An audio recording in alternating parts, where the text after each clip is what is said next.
America का New York शहर क्या पूरी तरह से तबाह होकर एक रेगिस्तान में बदलने वाला है? क्योंकि भविष्य मलिका का एक ग्रंथ महाकुप्त पदकल्प के अंदर लिखा है, न्यूयॉर्क सहारा दवनस्पदी हुई, जीवा हाहाकार, पड़ी जीवा, अर्थब निर्बेड़ा, जिसका मतलब है न्यूयॉर्क शहर पूरी तरह से तबाह और वीरान हो जाएगा, जहां कोई इंसान या जीवित प्राणी नहीं होगा, एक मरुस्थल बन जाएगा। न्यूयॉर्क शहर और क्या जर्मनी, रशिया, जापान, इटली आदि अनेक देशों में बहुत ज्यादा क्षति और तबाही होने वाली है, क्योंकि इसको लेकर भविष्य मल्लिका के अंदर लिखा है, जर्मनी, रशिया आदि टाली, जापान तुरसक गादी, लो जफुल से ही सरबे हुई बेरादी, जिसका मतलब है जर्मनी, रशिया, जापान, इटली आदि अनेक देशों का बहुत ज्यादा क्षति होगा। यह देश पूरा रद्दी हो जाएंगे, अर्थात तबाह हो जाएंगे। और क्या भारत बहुत जल्दी तीसरे विश्व युद्ध के अंदर पड़ने वाला है। लेकिन यह सब होगा कब? इसको लेकर भविष्य मलिका के अंदर लिखा है, मीनो शनि मेडोगो हो हेबो जेते बेड्ढे समरो लागी बो बाबू बोरोतो मंडले, अर्थात मीन शनि का जब संयोग होगा, भारत के अंदर भयंकर युद्ध होगा। और क्या पाकिस्तान बहुत जल्दी मिट्टी के अंदर मिलने वाला है?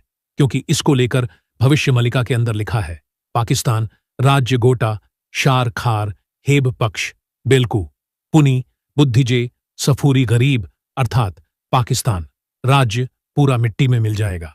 जब उनको बुद्धि आएगा तब तक कुछ भी बचा नहीं होगा। अब कुछ बुद्धिजीवियों के मन में आएगा कि जब भविष्य मलिका लिखा गया था तब तो पाकिस्तान नाम का कोई देश अस्तित्व में भी नहीं होगा। दोस्तों, यही तो खूबी है हमारे साधु संतों की। आपको एक उदाहरण देता हूं कि कैसे इन्होंने जो बातें लिखी थीं वह सच हुई थीं। आप सभी को पता होगा कि भारत के अंदर मुगलों का शासन रहा था, लेकिन पंच सखाओं ने यह बात तब लिख दी थी जिसके अंदर लिखा था, प्रथमे मुगलो राजूती होइबो तंद के ब्रिटिश बड्ढा मुहूर्तो मध्य देशो छाधी जीभे रखी जाई थीबे कोरो, अर्थात प्रथम मुगलों के शासनकाल के बाद ब्रिटिश शासन होगा। मुहूर्त के मध्य में देश छोड़ देंगे और लगान रखकर जाएंगे। लगभग 500 वर्ष पहले ही पंच सखाओं ने बता दिया था कि भारत पर मुगलों का शासन होगा और फिर अंग्रेजों का शासन होगा।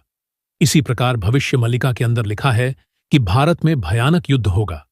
13 मुस्लिम देश और चीन एक साथ मिलकर भारत में भयंकर आक्रमण करेंगे।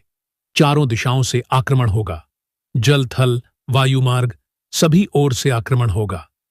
अब भविष्य मलिका की इसी भविष्यवाणी के साथ मिलती जुलती संत सूरदास जी की भी एक भविष्यवाणी है, जिसके अंदर लिखा है, रे मन धीरज क्यों न डरे संवत 2000 की ऊपर ऐसा योग पड़े, पूर्व पश्चिम उत्तर दक्षिण चहु दिशा काल, फिरे अकाल मृत्यु जग, माही व्यापे प्रजा बहुत मरे, स्वर्ण फूल बन पृथ्वी फूले धर्म की बेल, बड़े सहस वर्ष लग सतयुग व्यापे सुख की दया फिरे, काल जाग से वही बचेगा जो गुरु का ध्यान धरे, सूरदास हरि की यह लीला टारे नहीं टरे।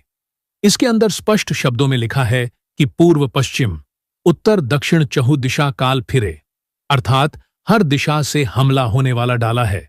और वैसी ही बात हमें भविष्य मलिका के अंदर भी देखने को मिलती है, जिसके अंदर लिखा था कि चाइना 13 मुस्लिम देशों के साथ मिलकर भारत पर आक्रमण करेगा और सभी दिशाओं से चारों ओर से भारत पर आक्रमण होगा।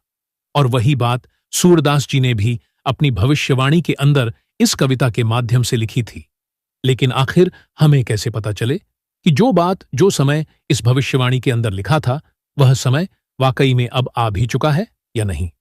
तो इसको लेकर भविष्य मलिका के अंदर समय बताते हुए एक भविष्यवाणी लिखी गई है, जिसके अंदर लिखा था, प्रचारु तू ही समय सुन सुन राम रतन दिव्य सिंह देवराजन कोढ़े कन्या रत्न, अर्थ हे रामचंद्र अंतिम राजा दिव्य सिंह देव होंगे जिनको कन्याएं होंगी।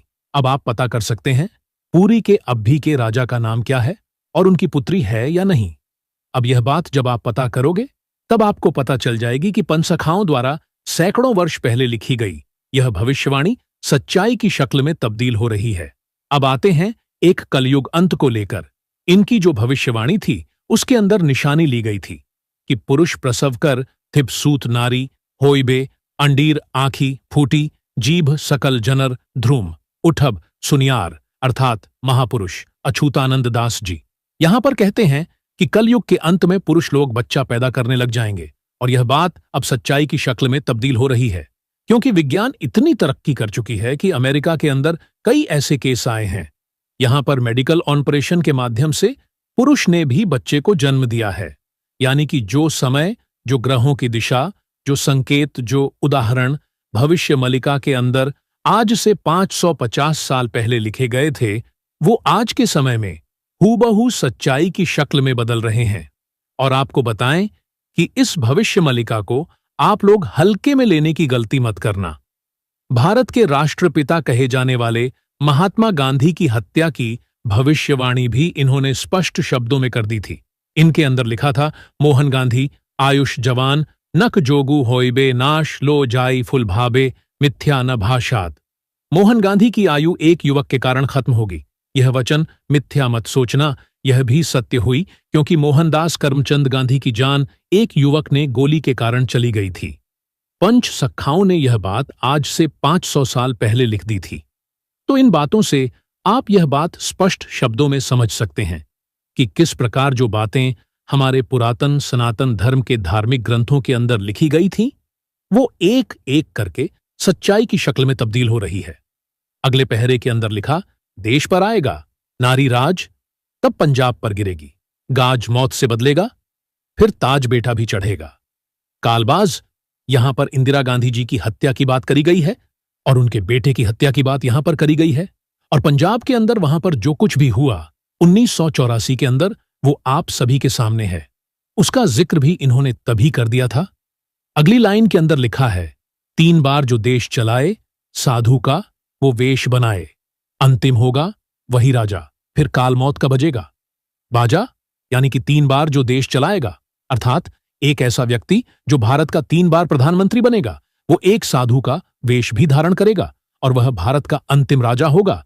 और उसके बाद पूरी दुनिया में मौत का कहर टूट पड़ेगा। अगले पहरे के अंदर लिखा है, श्यामल दास तो समझा रहा है, आने वाला कल दिखला रहा है। समझ जाओ रे, मेरी बात काल की छाएगी। अंधेरी रात, पैसा मकान सत्ता कुछ ना देगा। तेरा साथ जब चारों तरफ होगा, मौत का तांडव नाम ही पकड़ेगा। तेरा हाथ जब पड़ेगी, काल की लात तब याद आएगी। श्यामल दास की बात। आओ रे भक्तों, बात सुनाऊं कलयुग। अब यह निर्णय आप लोगों ने करना है कि क्या आप यकीन करेंगे कि अमेरिका का न्यूयॉर्क शहर एक रेगिस्तान के अंदर विलीन हो जाएगा, जिस प्रकार से इतिहास के अंदर भी ऐसी घटनाएं काफी बार हुई हैं? क्या रशिया, जापान, इटली आदि के अंदर बहुत बड़ी तबाही वाकई में होने वाली है? और क्या भारत के ऊपर सच में चाइना 13 मुस्लिम देशों को साथ लेकर बहुत बड़ा आक्रमण करेगा? और क्या जो इनके अंदर बात लिखी गई है कि कलयुग के अंदर ईश्वरीय अवतार कल के अवतार के रूप में प्रकट होंगे, वह पूरी तरह से अधर्म को खत्म करके एक बार फिर से सतयुग की पुण्य स्थापना करेंगे? क्या यह बात भी सच्चाई की शक्ल में बदलने वाली है?